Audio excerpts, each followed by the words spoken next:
I think the biggest problem is, like you're saying, is the government doesn't really take into account what the youth have to say and what they feel.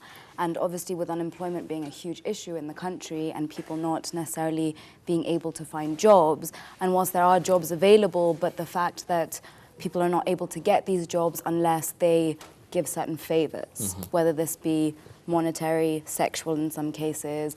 And so I think the youth simply do not see a way out of the situation at hand.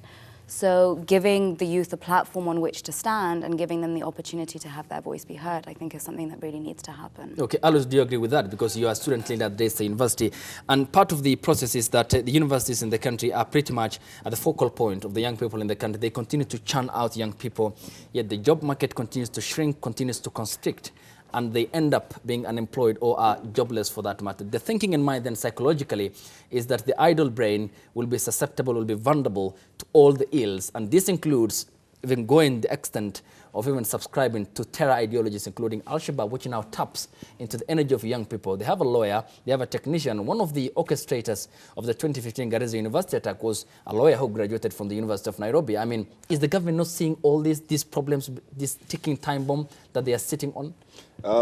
First of all, like I always say, I'd like to first blame the education sector when it comes to these issues.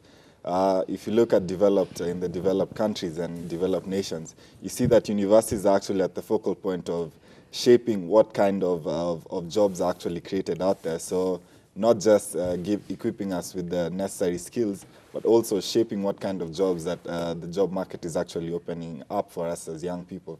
So I think this is something that we've been lagging behind, but I can see great strides. The Ministry of Education launching the CBC, which is tailored towards your competency and what you're really good at.